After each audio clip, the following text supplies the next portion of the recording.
ইমাম আবু হানিফা রাহমাতুল্লাহ আলাইহি সব শোনার পর বলবেন আর ফিহি আনকা, তাহলে আমি যে মাসালাটা একটু আগে বললাম, এখন কি আপনার সনদে মাসালাটা তাকে বলবো? আমি তো বলার পর আপনার কাছ থেকে যাচাই করলাম। এই জন্য ফতোয়া বিভাগে যারা মাসালা লেখার পর সর্বশেষ উস্তাদের কাছে আমরা যাই। ইমাম আবু হানিফা রাহমাতুল্লাহ আলাইহি তার ছাত্রের কাছ থেকে, তার উস্তাদের কাছ থেকে জানতেন, উস্তাদ জি আমি এই মাসালাকে এখন আপনার সনদে বলে দিব? তখন তিনি বলতেন না, বলতে পারবো। বাহিরে গিয়ে তখন তিনি বলতেন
খেজুর, জব এগুলোর অব্যবহার্য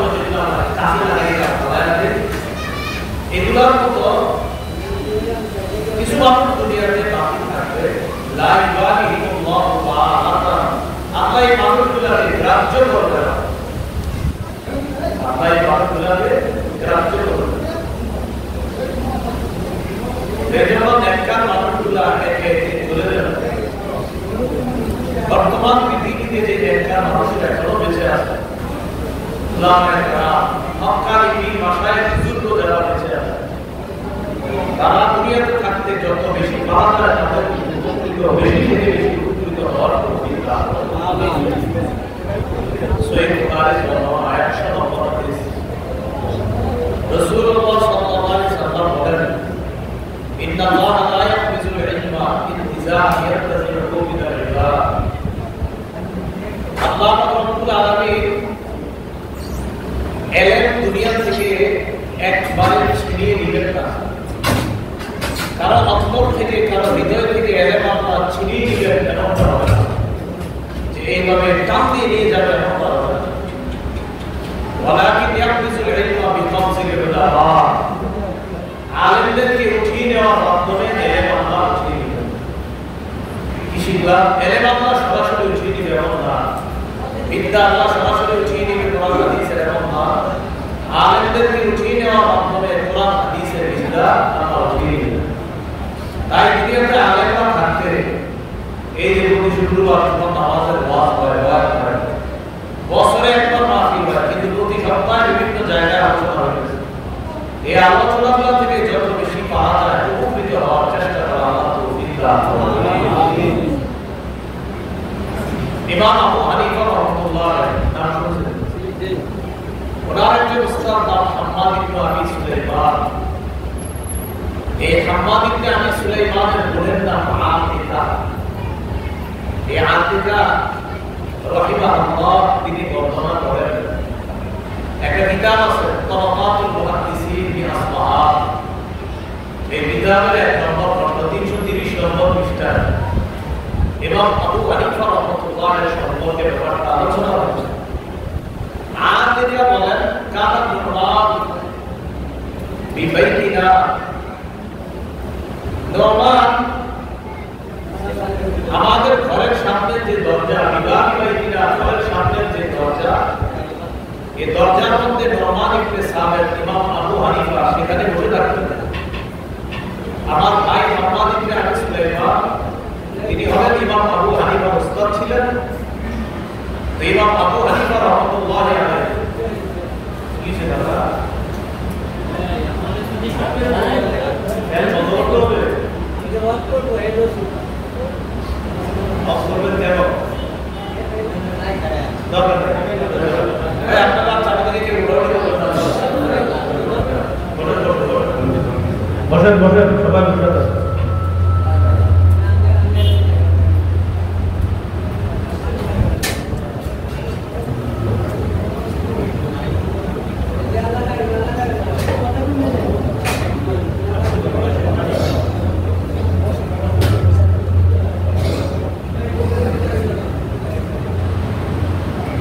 ইমাম আবু হানিফা রাহমাতুল্লাহি আলাইহি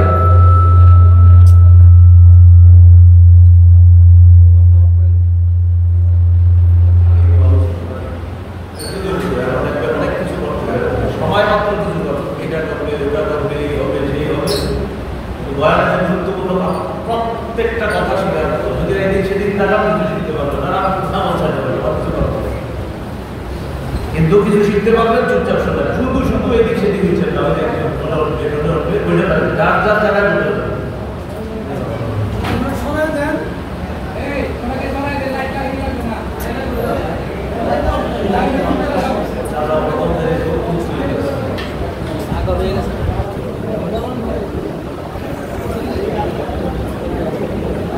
কাকা আপনি বসেন, কাকা কাকা আপনি বসেন বসেন।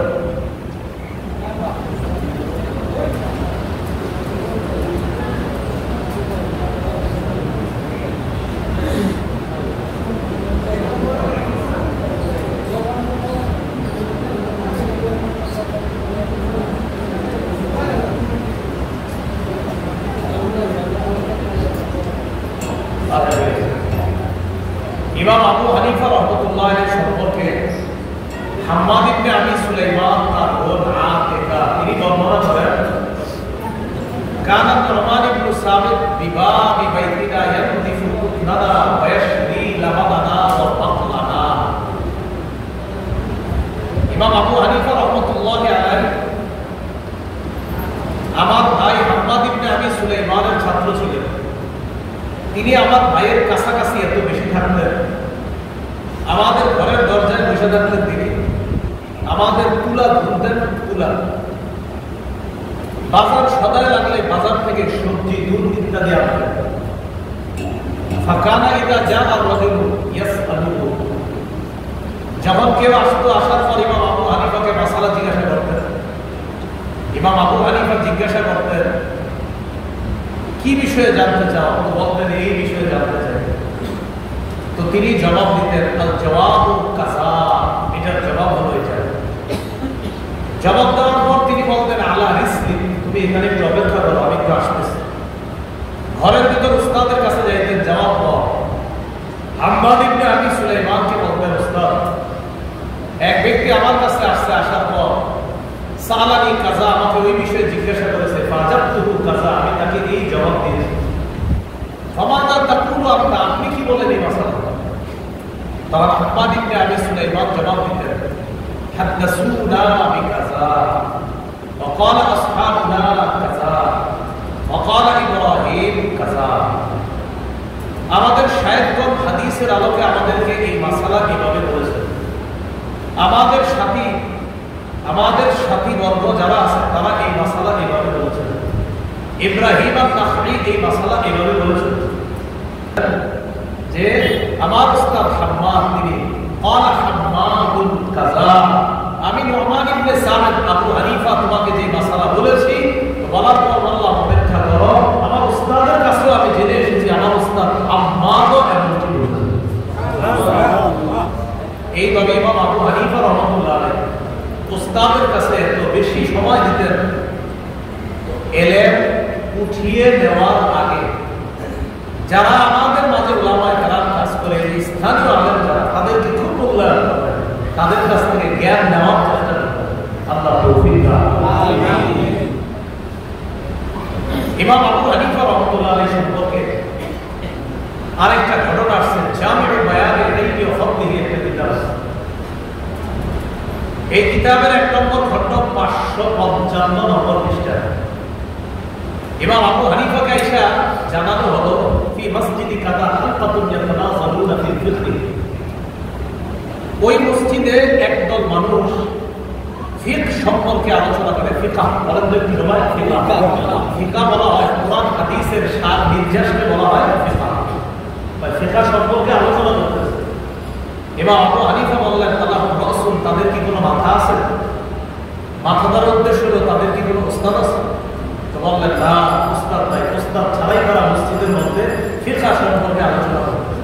ইমাম আবু হানিফা বললেন, লা ইয়াফকাহুনা আবাদা, তারা মুশরিককালেও ফিকহ শিখতে পারবে না, কারণ তাদের উস্তাদ নাই। উস্তাদ যতক্ষণ না থাকবে ততক্ষণ শুধু কিতাব থেকে শেখা যাবে না, কিতাবও লাগবে, উস্তাদও লাগবে। কিতাবও লাগবে, উস্তাদও লাগবে। ইমাম মালিক রাহমাতুল্লাহ আলাইহি নাম শুনছেন? এই ইমাম মালিক রাহমাতুল্লাহ আলাইহি ব্যাপারে এই জামিউল বায়ানিল ইলমি ওয়া ফাদলিহি এই কিতাবের মধ্যে আছে 1 নম্বর খণ্ড 245 নম্বর পৃষ্ঠা। ইমাম মালিক রাহমাতুল্লাহ আলাইহি একজন ছাত্র আছে, তার নাম খালিদ ইবনে খিদার। খালিদ ইবনে খিদার রাহিমাহুল্লাহ, উনি বলেন, ওয়াদাতু মালিক ইবনে আনাস, আমি আমার উস্তাদ মালিক ইবনে আনাসকে বিদায় দেওয়ার সময় তাকে বললাম, আউসিনি, আমারে কিছু ওসিয়ত করেন। ইমাম মালিক রাহমাতুল্লাহ আলাইহি তাকে 3টা ওসিয়ত করেছেন, 3টা উপদেশ।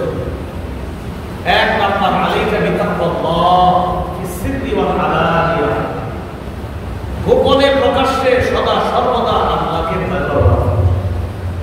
2 নম্বর উপদেশ, ওয়ান নুসহি লিকুল্লি মুসলিমিন, সারা পৃথিবীর সমস্ত মুসলমানের কল্যাণ কামী হওয়া। 1 নাম্বার, গোপনে প্রকাশ্যে সদা সর্বদা আল্লাহকে ভয় করা। 2 নাম্বার, সারা পৃথিবীর সকল মুসলমানের কল্যাণ কামী হওয়া। 3 নাম্বার, ওয়া কিতাবাতুল ইলমি মিন ইনদি আহলিহি, কাছে এলেম আছে তার এলেমটা তুমি শিখবা, জানবা, আবার লেখা নিয়ে যার কাছ থেকে এলেম পাও, কোরআন হাদিসের এলেম, এই এলেম ওই এলেম ওনার কাছ থেকে লিখে নিবা, শিখে নিবা, জেনে নিবা। এখান থেকেও বোঝা যায় ওস্তাদরা দুনিয়াতে থাকতে, উলামায়ে কেরাম থাকতে যত সম্ভব তাদের কাছ থেকে কোরআন সুন্নাহ যত বেশি আহরণ করা যায় ততই লাভ, ততই সিরাতে মুস্তাকিমের উপর চলা সহজ হবে। আল্লাহ তৌফিক দান। ইমাম শাফিঈ রাহমাতুল্লাহ আলাইহি নাম শুনছেন না? জি। একটা কিতাব আছে নাম তাবকাতুশ শাফিঈয়্যা আল কুবরা। এই কিতাবের 2 নম্বর খণ্ড 129 থেকে 140 নম্বর পৃষ্ঠায় ইমাম শাফিঈর এক ছাত্র সম্পর্কে আলোচনা আছে। এই ছাত্রটার নাম, যাদের মেধা একটু কম তারা ভালো করে বলে, যাদের মেধা একটু কম, ছাত্রের নাম হলো রবি' ইবনে সুলাইমান। কি নাম? রবি' ইবনে সুলাইমান। তার বুঝ শক্তি একটু কম, বুঝতেন না। ওনার ব্যাপারে ইমাম সুবকি রাহমাতুল্লাহ আলাইহি লেখেন, কানা বাতি আল ফাহমি, বুঝ শক্তি ছিল একদম কম।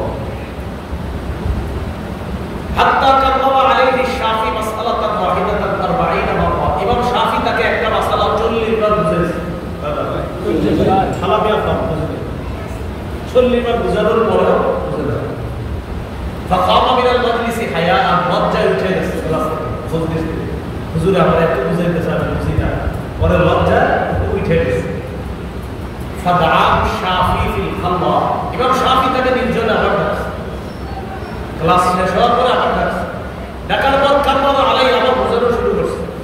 বুঝাইতে বুঝাইতে হাত্তা ফাহিমা, এক পর্যায়ে গিয়ে ছাত্র মাসালাটা বুঝে ফেলেছে। দেখেন তো, আমরা এই যুগে 2-3 বার বুঝাই গিয়ে মেজাজ খারাপ হয়ে যায়। ইমাম শাফি ডাকছেন বারবার, 40 বার বুঝাইছে, বুঝে নাই। আবার ছাত্ররা ডাকছে, ডাকার পর কান ওয়ারা, এই কান ওয়ারা এই আরবি বাংলা হলো বারবার বুঝানো, বারবার বারংবার এক মাসালা তাকে বুঝাইতেছে। বুঝানোর পর এক পর্যায়ে বুঝে ফেলেছে।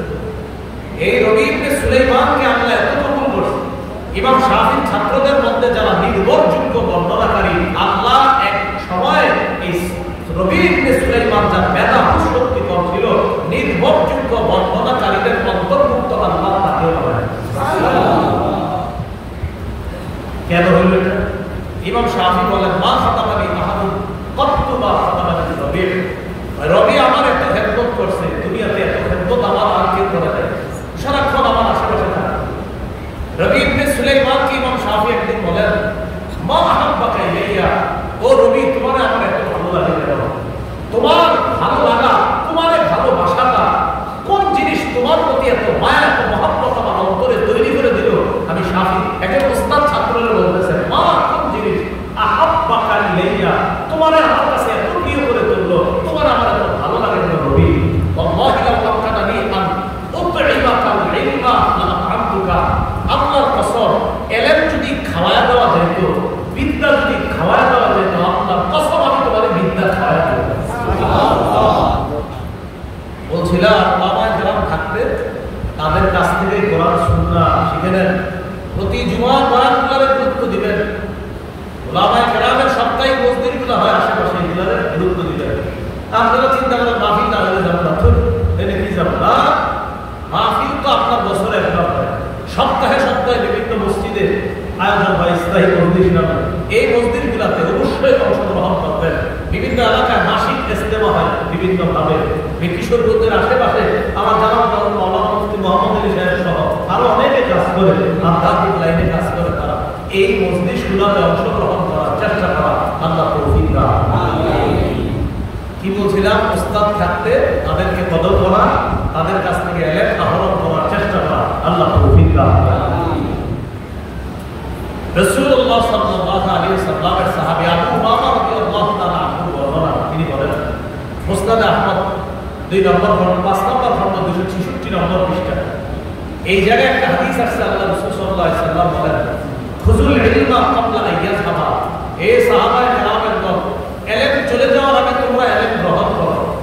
সাহাবায়ে কেরাম বললেন, কাইফা ইয়াযহাবু ওয়া ফিনা কিতাবুল্লাহ, হুজুর এলেম কিভাবে উঠে যাবে? আমাদের মাঝে তো আল্লাহর কিতাব আছে, কোরআন। কোরআন থাকতে আবার এলেম উঠে যাবে কিভাবে? বর্তমানে দেখবেন আহলে কোরআন আছে না, একদম যারা শুধু কোরআন মানে, ওনারা কোরআন করে অনুবাদ করে আর মনে করে যে আমি তো অনেক কিছু শিখে ফেলেছি। অনুবাদ করা নিষেধ, অবশ্যই করবেন, কিন্তু পড়ার পরে যদি মনে করেন আমি তো সব বুঝি, যেমন হাদিস অস্বীকার করে, মানে এত বুঝে ফেলে কি অস্বীকার করে, হাদিস অস্বীকার করে। সাহাবায়ে কেরাম বললেন হুজুর কোরআন আছে আমাদের কাছে, সমস্যা নেই।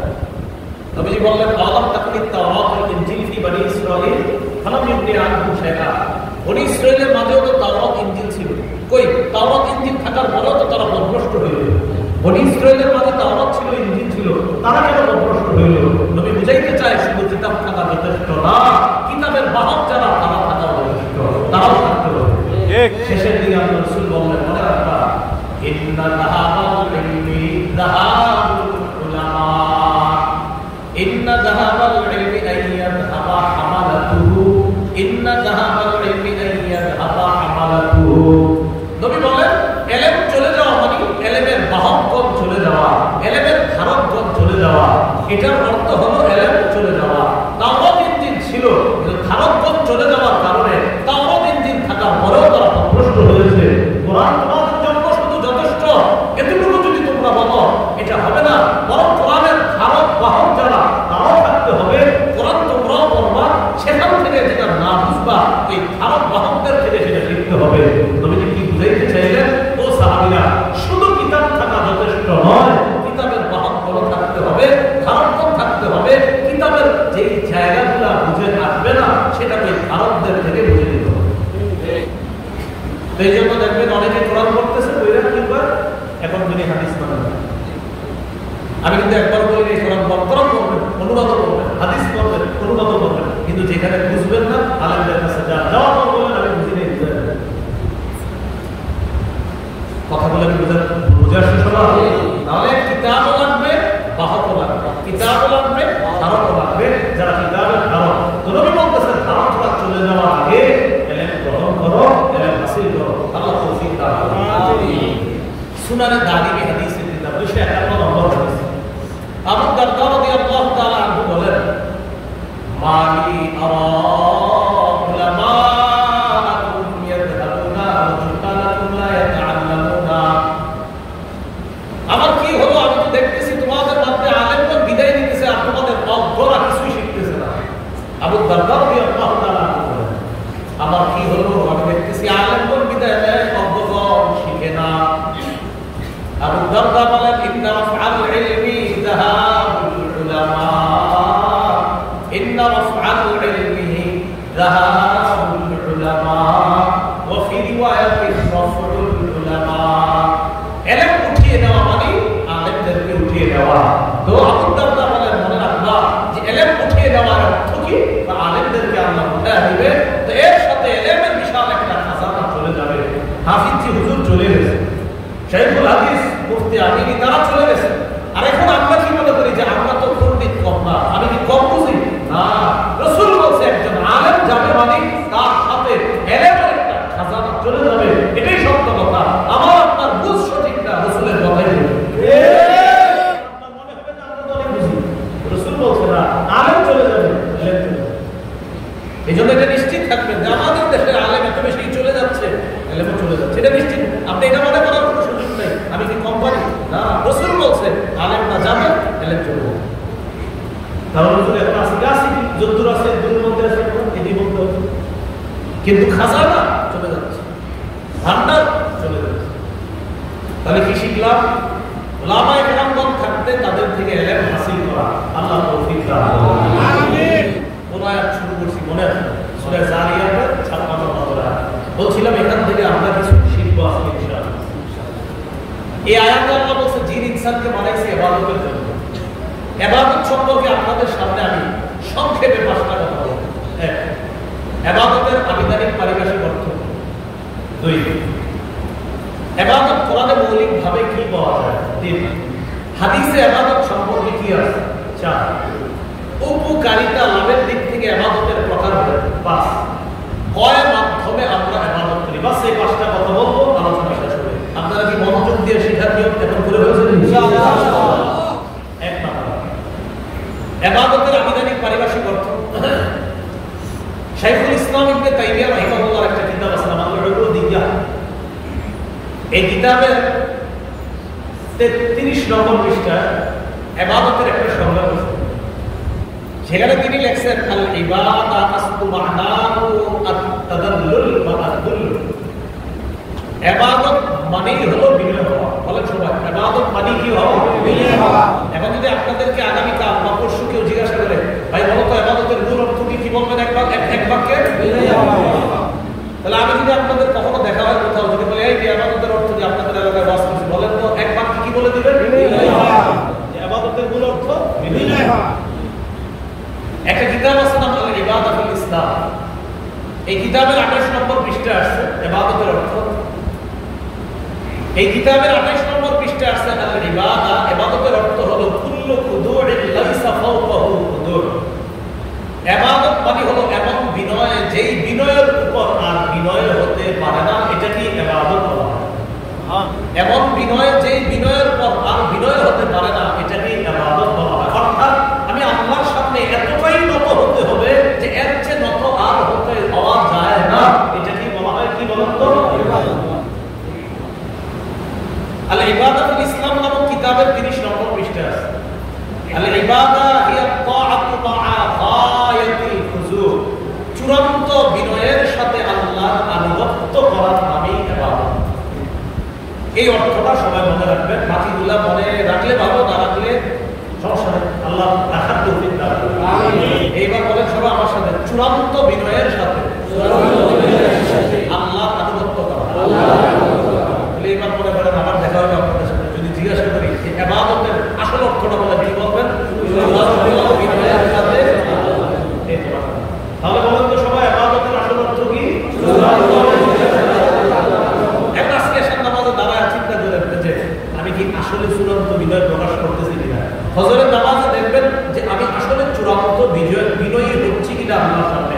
আপনি নামাজে যখন দাঁড়াবেন, আপনি চিন্তা করতে হবে যে আমি আসলে কি চূড়ান্ত বিনয়ের সাথে রবের সামনে দাঁড়াই। আল্লাহ তৌফিক দান করুন। আমিন। ইবাদতের পারিভাষিক অর্থ আমি আরবিটা আগে বলি, এখন বাংলাটা সবাই বুঝতে পারবে ইনশাআল্লাহ। ইবনে তাইমিয়া রাহিমাহুল্লাহ ওই উবুদিয়্যাহ কিতাবের 23 নম্বর পৃষ্ঠায় আসছে ইবাদতের পারিভাষিক অর্থ বলেছেন তিনি, আল ইবাদাতু হিয়া ইসমুন জামিউন লিকুল্লি মা ইউহিব্বুহু আল্লাহ ওয়া ইয়ারদাহু মিনাল আকওয়াল ওয়াল আ'মালিজ যাহিরা ওয়াল বাতিনা। বলেন আমার সাথে, গোপনে প্রকাশ্যে যে কোনো কথা কাজ, গোপনে হোক প্রকাশ্যে হোক, সেই কথা কাজ যদি আল্লাহ পছন্দ করেন, সেটাকেই ইবাদত বলা হয়। তাহলে এবার সংক্ষেপে শিখি, বলেন গোপনে প্রকাশ্যে যে কোনো ভালো কথা কাজ আল্লাহর পছন্দনীয় হলেই সেটাই ইবাদত। তাহলে আবিধানিক অর্থ চূড়ান্ত বিনয়ের সাথে আল্লাহর আনুগত্য করা। পারিভাষিক অর্থ গোপনে প্রকাশ্যে আমার যে কোনো কাজ কর্ম কথা যদি আল্লাহ পছন্দ করে সেটাই ইবাদত। মনে থাকবেন ইনশাআল্লাহ। তাহলে আবিধানিক অর্থ চূড়ান্ত বিনয়ের সাথে আল্লাহর আনুগত্য করা। 2, পারিভাষিক অর্থ গোপনে প্রকাশ্যে আমার কথা কাজ এটা যদি আল্লাহ পছন্দ করে এটাই ইবাদত। এগুলো আজকের আলোচনার প্রথম কথা। দ্বিতীয় কথা, কোরআনে ইবাদত বা দাসত্ব গোলামি মৌলিকভাবে 2 ধরনের পাওয়া যায়। একটা হলো সাধারণ দাসত্ব, আরেকটা বিশেষ দাসত্ব। সাধারণ দাসত্বে আসমান জমিনের সবাই অন্তর্ভুক্ত, বিশেষ দাসত্বে আল্লাহর বিশেষ মুমিন বান্দারা অন্তর্ভুক্ত। সাধারণ দাসত্ব যেমন সূরা মারিয়ামের 93 নম্বর আয়াতে আল্লাহ বলেন, ইন কুল্লু মান ফিস সামাওয়াতি ওয়াল আরদি ইল্লা আতির রহমানি আবদা। আসমান জমিনের যা কিছু আছে সবাই রহমানের কাছে দাস হয়ে উপস্থিত হবে। এটা হলো সাধারণ দাসত্ব। দুনিয়াতে কাফেররা কয় আল্লাহ বলতে কিছু নেই, কিয়ামতের মাঠে কিন্তু আল্লাহর সামনে দাস হয়ে উপস্থিত হবে, কিন্তু লাভ হবে না। সেখানে বুঝবে যে আল্লাহ বলতে আছে সব ঠিক। দুনিয়াতেও কাফেররা জানে যে আল্লাহ বলতে একজন আছে, স্বীকার করে, তাই কাফের। শুধুমাত্র হককে অস্বীকার করার উদ্দেশ্য, এই জন্য অস্বীকার করে। দুনিয়াতে কোনো কাফের যে খায় ও বুঝে যে একটা আপনার বিচি থেকে 7টা শীষ হওয়া, 7টা শীষ থেকে 100টা আমার দানা হওয়া, এটা কিভাবে সম্ভব? এটার পিছনে নিশ্চয়ই কোনো একজন কাজ করেছে। তো তখন চিন্তা করি কাজটা কে করেছে। আচ্ছা কিছু ফেরেশতারা, আচ্ছা ফেরেশতাগুলোরে এই একটা দাবার পিছনে কে কাজে লাগায়া দিল, এই কে লাগায়া দিল তখন চিন্তা করে, তখন একজনের কথা এসে যায়, তিনি হলেন আল্লাহ। চিন্তা করে তখন চিন্তা করে আল্লাহ বলতে একজন আছে, কিন্তু ঘটনাটা স্বীকার করে না। এই জন্য কাফের মুশরিক নাস্তিক বেঈমান না তিনি চিন্তা করে না, চিন্তা করলেও বুঝে আল্লাহ বলতে একজন আছে। কিন্তু কি করা, আপনাদের সামনে আমাদের সামনে একটা পেস্টিজ দেখাইতে হবে না, ওই পেস্টিজ দেখাইতে গিয়া বলে যে আল্লাহ বলতে কিছু নাউজুবিল্লাহ, বলেন নাউজুবিল্লাহ। এই দেখেন ব্যথা বেশি না, ওই ব্যথা দেখানো যাবে, ব্যথা দেখানো যাবে।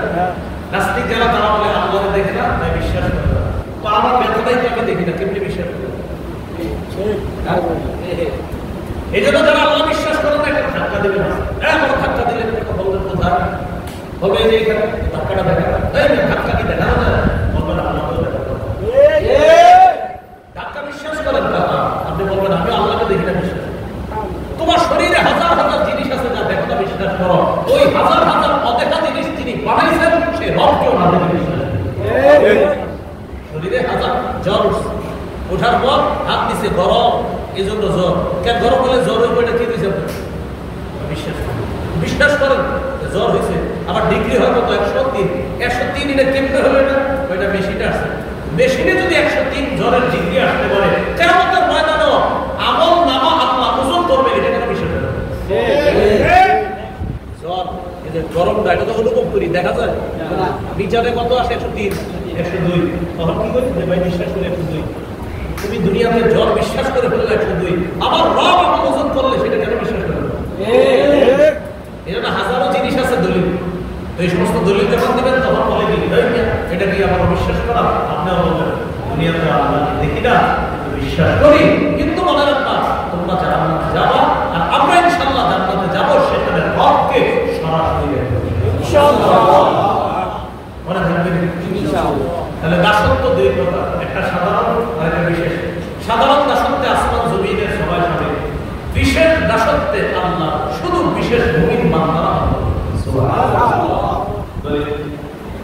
সূরা ফুরকানের ৬৩ নম্বর আয়াতে আল্লাহ বলেন ওয়া ইবাদুর রাহমানিল্লাযীনা ইয়ামশুনা আলাল আরদ الذين يمشون على الأرض هونا وإذا خاطبهم الجاهلون